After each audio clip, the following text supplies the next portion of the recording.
baik, selamat malam Bapak Ibu dan saudara-saudari sedama, Sukihotu, Namo Buddhaya.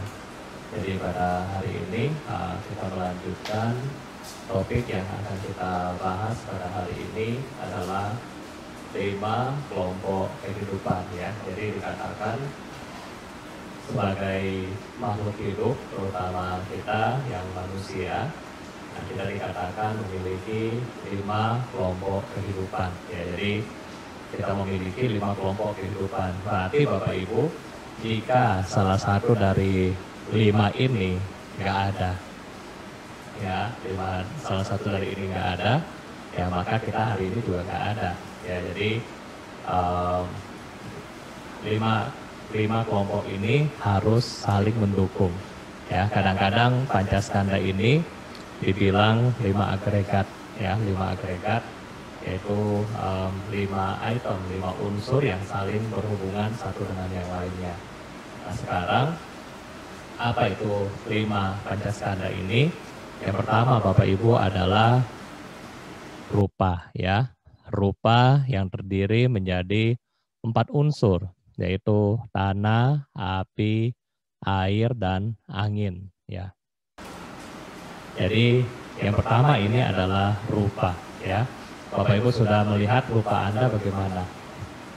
Jadi di dalam Buddhism, rupa itu adalah sesuatu yang kita bilang hanya 4 tadi, ya. Jadi bentuk yang ada di badan kita ini, apakah orangnya cakep, orangnya jelek, orangnya six pack, orangnya ganteng, itu hanya tetap rupa.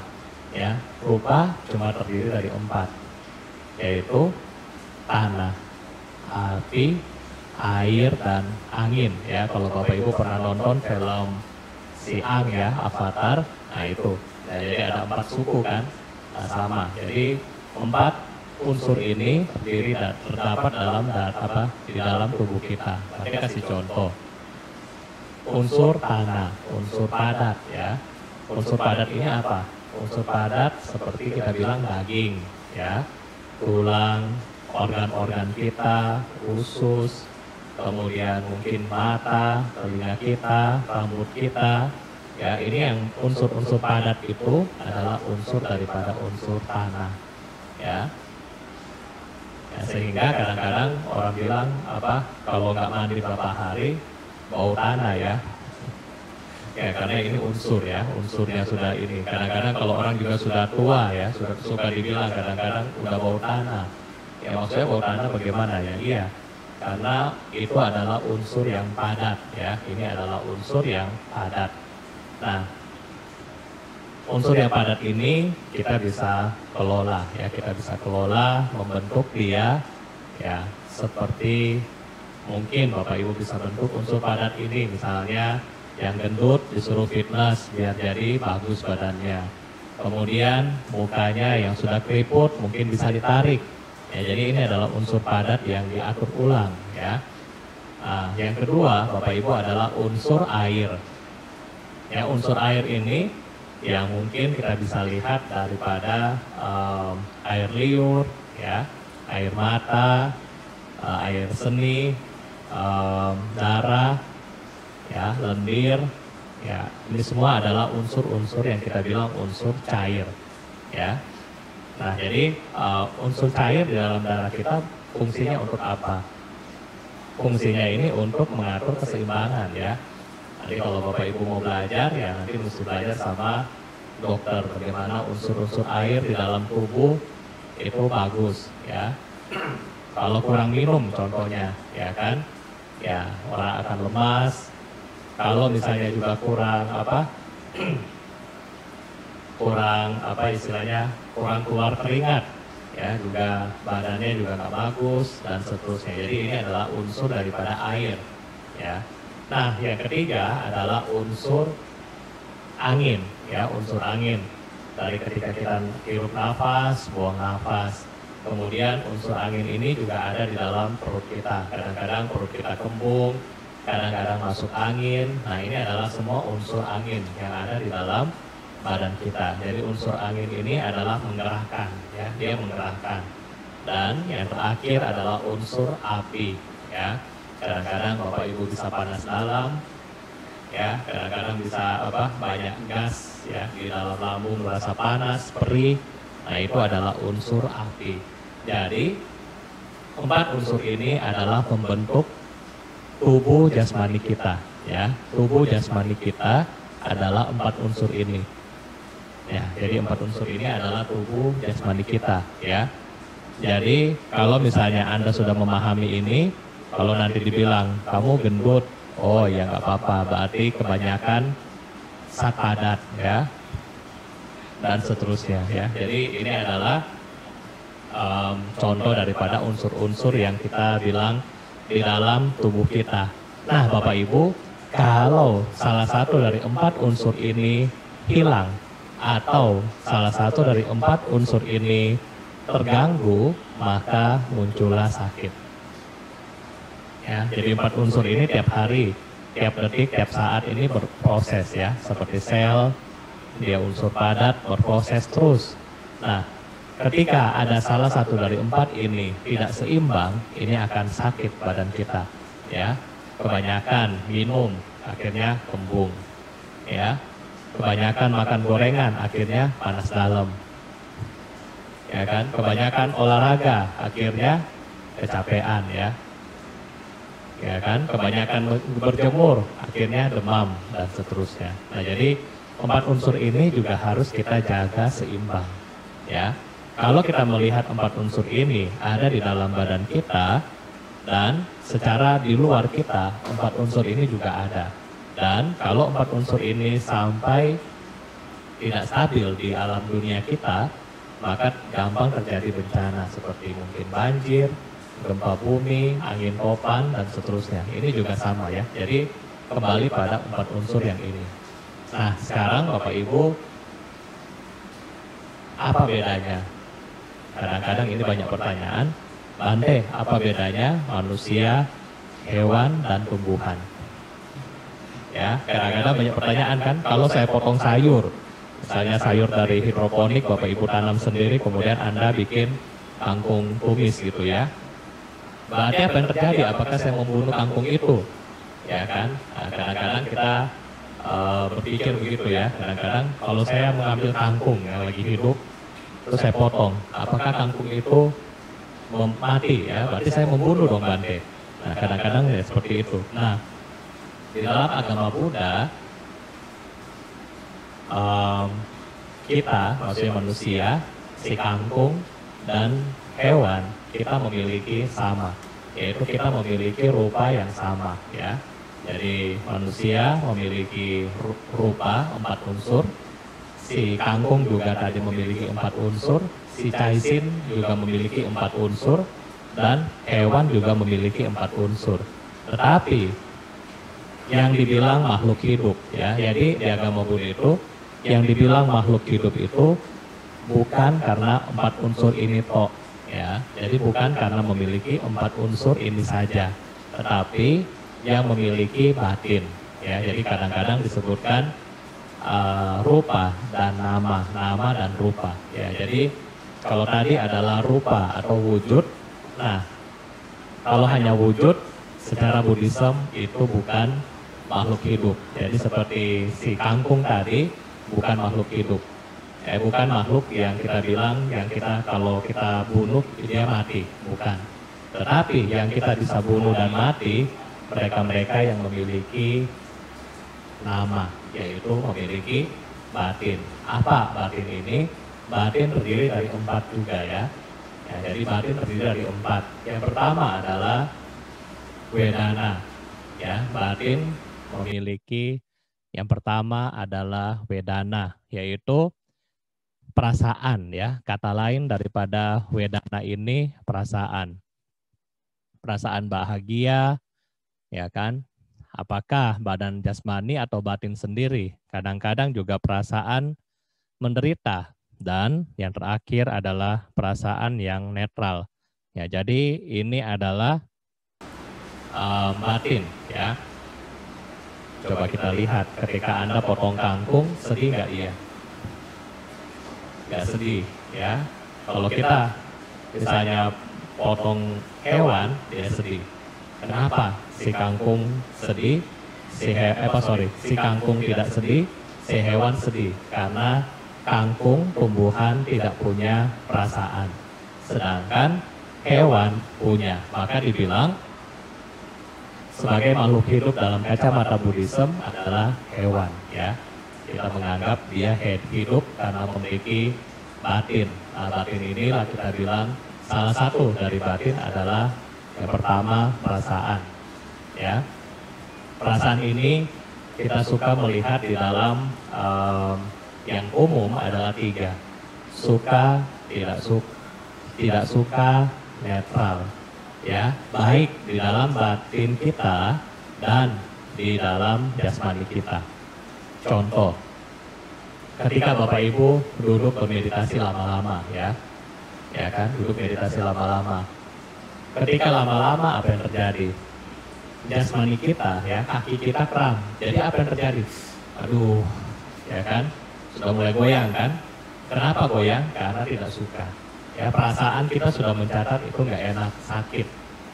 Dan kemudian batin, ya, yang lain sudah mulai muncul. Ya, jadi karena fisik kita sakit, kemudian batin kita muncul. Karena nggak suka kan, sudah mulai muncul. Aduh, bantainya lama banget lagi ceramahnya, belum sabisata lagi.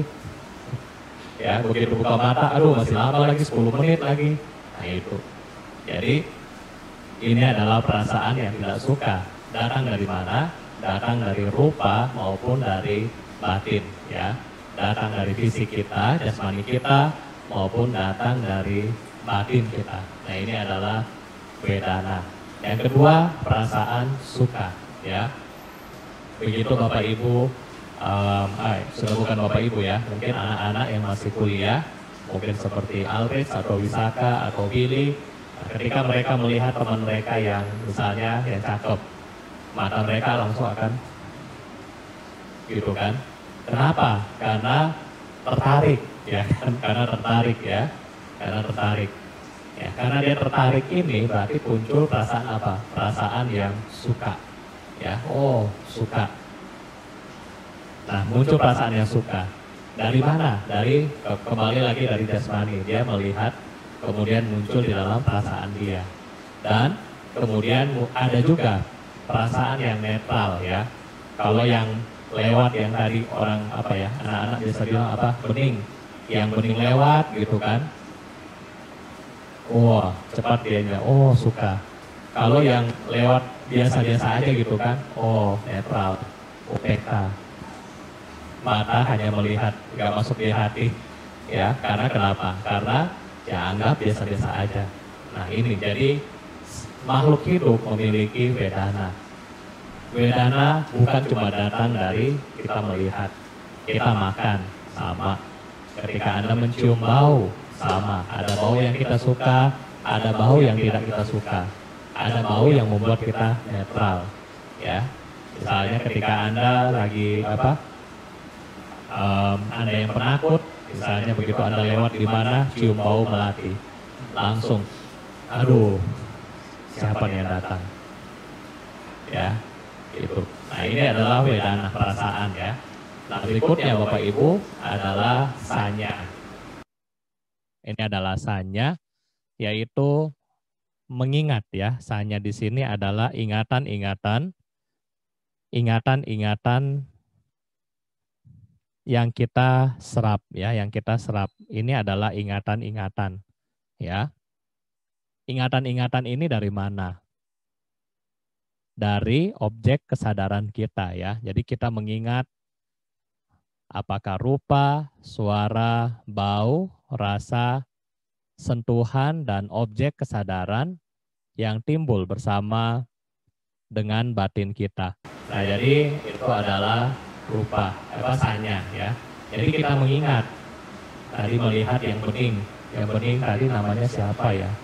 Oh, sanya, ya, dalam ingatan. Kalau kadang dibilang ini bawah sadar, ya. Mungkin tadi Anda juga makan misalnya makan gado-gado, ada rasa, ini enak banget, ya kan? Ini di mana ya? Nah, jadi ada ingatan. ketika besok-besok Anda mau gado-gado lagi, secara nggak langsung, oh beli di sini. Ya. Ketika Anda misalnya suka parfum misalnya kan, oh parfumnya merek A ini bagus misalnya, ketika sudah habis secara nggak langsung ini muncul, sanya ini muncul, oh beli yang ini. Ya. Jadi sanya ini adalah semua yang kita bilang, yang kita serap, yang kita tangkap dengan kesadaran kita, kemudian kita simpan di dalam memori kita. Nah, Bapak Ibu, inilah yang kita bilang agak bahaya kalau misalnya kita menyerap yang nggak baik. Ini bahaya kalau kita menyerap yang nggak baik. Karena kenapa? Semakin banyak hal-hal negatif yang kita serap, ya, memori kita semakin banyak, ya kan? Kalau kita punya handphone, terlalu banyak simpan foto, simpan film, ya kan? Kita punya handphone jadi lemot, sama. Kita kalau banyak menyimpan hal-hal negatif di dalam pikiran kita pun sama. Kita punya batin akan lemot, ya. Dan bahayanya apa Bante? Kalau kita meninggal, yang muncul ini adalah semua ini, ya. Hal-hal yang sering kita lakukan. Kenapa? Karena ini sudah menjadi kebiasaan dan sudah menjadi ikatan yang begitu kuat. Bante kasih contoh tentang mungkin ini secara simpel ya. Misalnya Bapak Ibu selama pandemi, ya ini sekarang sudah jalan 10 bulan, tetapi Bante tanya, ketika awal-awal PSBB ya, awal-awal Bapak Ibu mau work from home, kira-kira ada nggak yang secara refleks, ya kan, secara refleks, misalnya hari besok misalnya Rabu kita disuruh libur, nggak usah datang ke kantor. Tetapi ada nggak yang refleks, pagi-pagi sudah bangun, sudah panasin mobil, sudah mandi, sudah bawa tas, mau ke kantor. Sudah naik di mobil baru sadar, iya ya, work from home, balik lagi. Ada nggak? Kalau ada, ya itu, karena ingatan kita itu sudah kuat ya. Pokoknya setiap hari harus melakukan ini. Setiap hari harus melakukan ini.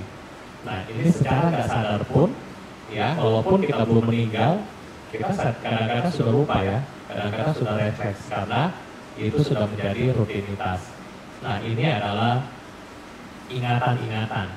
Nah, kalau ingatan-ingatannya baik, ya, itu akan membawa Bapak Ibu ke tempat-tempat yang bahagia, ke alam-alam yang baik. Tetapi kalau ingatan yang nggak baik, ya banyak ingatan-ingatan yang nggak baik, ya ini yang bahaya ya. Makanya jangan heran waktu Bante pernah cerita tentang Yang Mulia Sariputta, dia melihat kok si papa jadi ayam, si papa jadi ikan, kemudian si emak itu jadi kucing. Karena kenapa? Karena ikatan-ikatan karma lampau yang mereka serap di dalam pikiran mereka.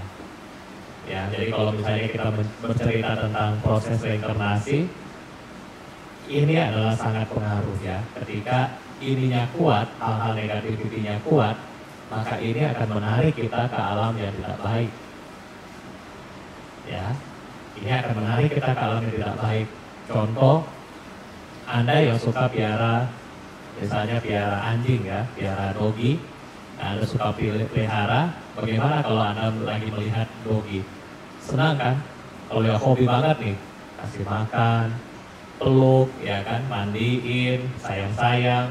Kalau bisa tidurnya tidur sama-sama gitu ya, masuk di kamar juga. Sampai sebegitunya. Karena kenapa? Karena hobi, karena suka, karena sayang sekali.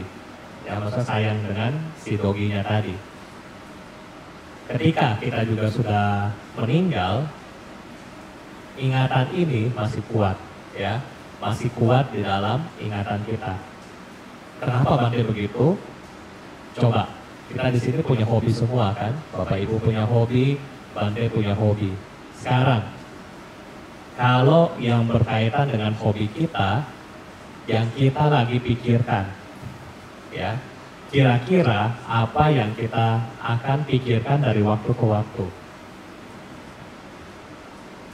Misalnya, bagi yang suka sekarang lagi tren sepeda ya, bagi yang lagi beli sepeda atau lagi liatin orang Instagramnya sepeda, maka akan terjadi, oh tiap hari lihat temannya yang sepeda, betul, follow mungkin klub-klub yang sepeda, oh lihat dia latihannya di mana, dia nge-trackingnya kemana, ya, oh sepedanya beli model begini, ya kan, yang dilakukan adalah apa, hampir 1 minggu pikiran kita fokus pada sepeda.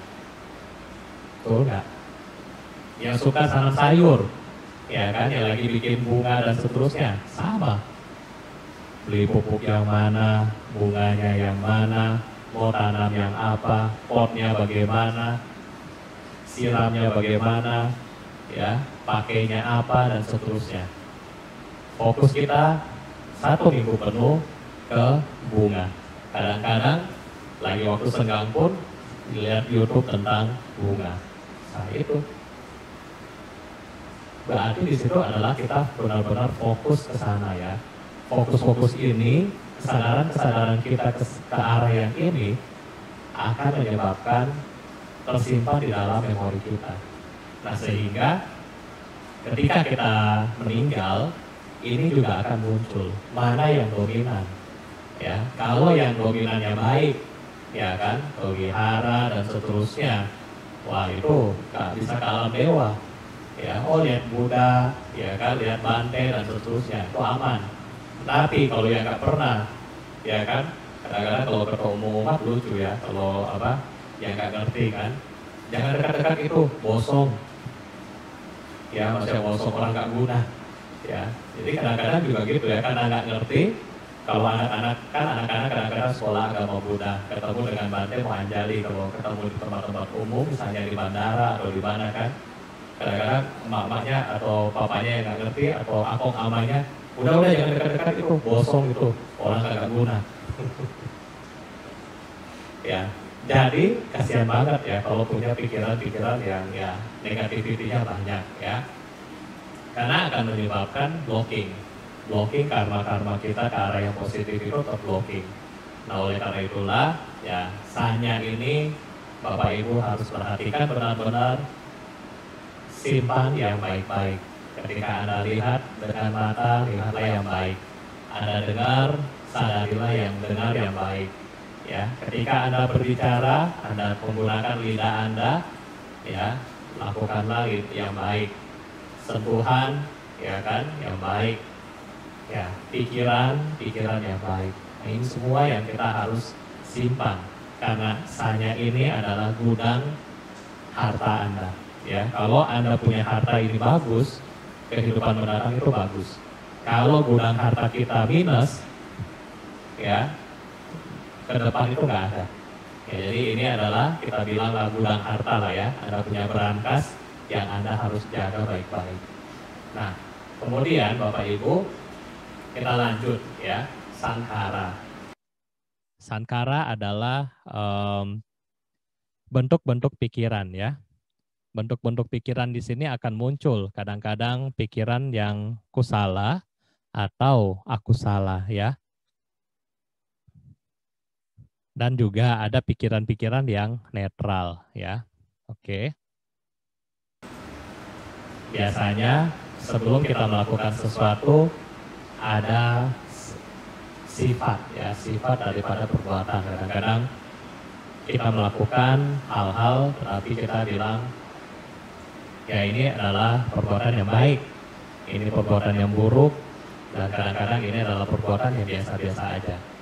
Nah jadi sankara Bante rasa ini adalah kehendak, Bante rasa kita nggak perlu bahas banyak untuk sankara, karena yang penting di sini Bapak Ibu tahu ketika Anda mau melakukan ini, apakah ini adalah baik atau yang kita lakukan itu adalah buruk, ya.